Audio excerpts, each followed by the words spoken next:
Good afternoon, and thank you for the invitation to speak today at this symposium for sustainable business strategies hosted by Philo for Thought. It's really impressive. And can you hear me okay now? Okay, great. It's really impressive to see the vision of this organization led by the tireless efforts of its leader, Chris Alboudis, over the years. I appreciate the important work that you do in supporting students, young professionals, and the broader community.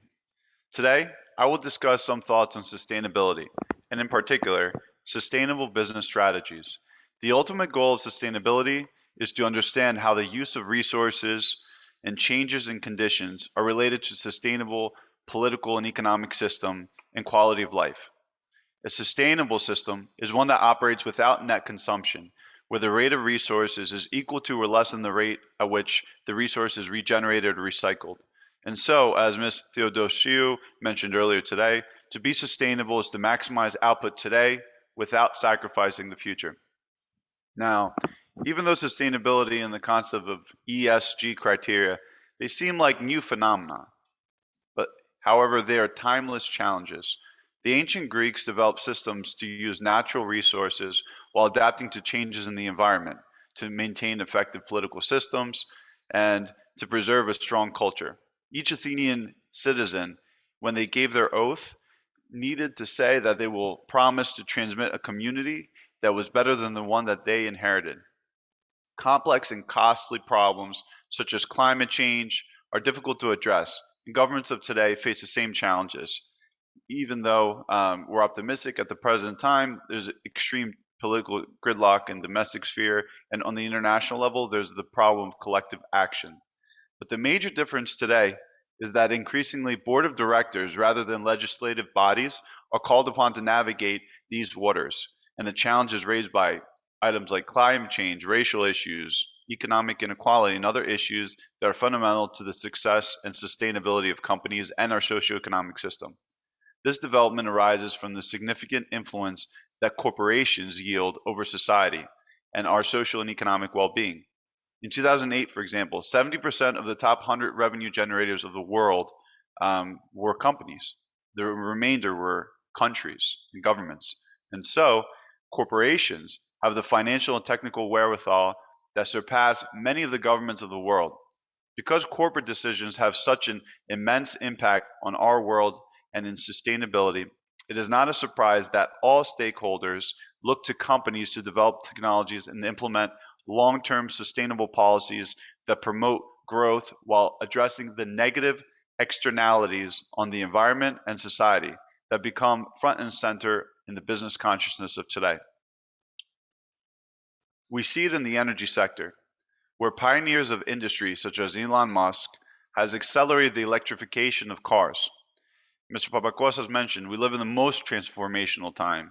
Who would have thought that the major oil company, British Petroleum, will be phasing out its oil and gas business? Solar is now the champion and the cheapest source of electricity in history. We see it with thought leaders like Arianna Huffington, who has highlighted the importance of self-care and sustainable working practices to maintain good physical and mental health. And we see it in the proactive efforts to diversify the workforce, and in particular, the leaders of our companies, to reflect the full mosaic of our society. But now, with this background, I'm going to shift my focus to sustainable principles within a business organization and what business owners and managers can do to promote positive changes both internally and externally. First, what is the best approach to enact such changes? Conventional wisdom has been clear. Make the business case in terms of dollars and time. We've seen arguments in business managers that a change enhances the bottom line, and that is the only thing that's been persuasive thus far. But this approach is effective for only those who see through the lens of economic incentives only. It can lead to less compassionate behavior. Based on research by Wharton professor Adam Grant, using economic arguments is not effective. Instead, when managers and employees use moral language and frame the social issue as part of the company's identity and their values and mission, then they will be far more successful. And so, as Ms. Rue said earlier today, The key is to align the proposed changes with the identity of your company to encourage these changes. Second, as Ms. Kalyonji said, it is imperative that a company fosters a growth mindset among your employees. If someone believes their talent can be developed through hard work, good strategies, and feedback from others, they tend to excel more than those who think that their talents are fixed and finite. If you adopt a learn it all mentality, as we heard, you can worry less about looking smarter than others or avoiding mistakes and focus your energy instead on learning. When an entire company embraces a growth mindset, it creates a safe emotional space that promotes well being. Work is stressful enough, but when you're always on edge for fear of embarrassment or failure, it triggers a fight or flight mode that eventually leads to burnout. Another negative consequence is high turnover rate, which is expensive and hits your bottom line. Unfortunately, you sometimes see entry level employees who are labeled as promising or not within the first few months of their experience, and their development is hampered because they are not staffed on substantive projects or managers devote less effort to train. I was probably one of them. I would constitute one of the less promising early employees in my original firm because I didn't have the mentorship and somebody give me the proper guidance.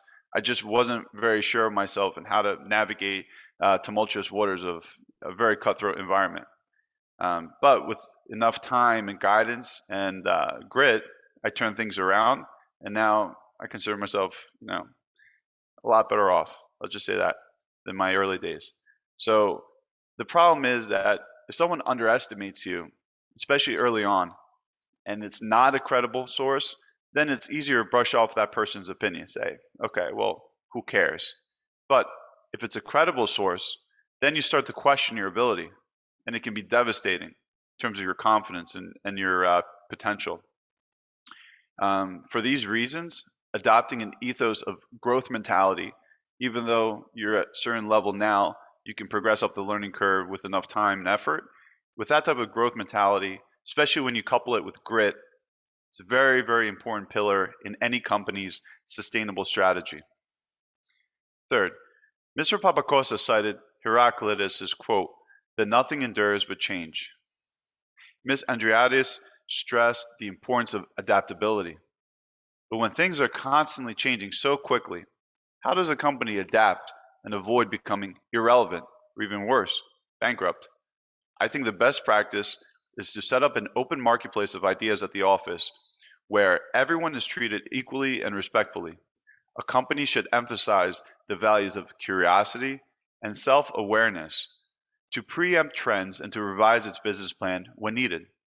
And because the business issues of today are so complex and multifaceted, it is really useful to have multiple perspectives from various disciplines. And monolithic and rigid thinking, they should be put to the side and to be avoided at all costs. But this infrastructure can only be supported by a strong sense of collaboration where individuals possess a giver mentality. The last principle for sustainability is proper succession planning. Alexander the Great was 33 years old. He conquered the known world, but he was on his deathbed. When they asked, which of your generals will rule your empire in your stead? His last words were in Greek, to the strongest. And once he died, of course, his generals being Greek, they fought each other over the empire, and it was divided up. Now, we can take that example as something to avoid. Identifying your future in terms of your organization, especially now with the baby boomers retiring in droves and the old guard of the Greek Americans passing on the baton to the next generation, is very, very important. It's a policy to identify the future leader of the organization and groom them to success. Don't wait until you retire to start showing the next generation the ropes. Like we've seen in the relay races in the Olympics, if you drop the baton, it's over. To conclude, leadership can be distilled down to vision and execution. A leader decides which wall to lean the ladder against and then to climb that ladder. We call upon the current and future business leaders to rethink the paradigm that we've been operating in and to be aware of the central role of sustainability in corporate decision-making and processes. Our species' survival is dependent on it, but I too am an optimist. Thank you so much for listening. Best of luck to all. Thank you so much, John.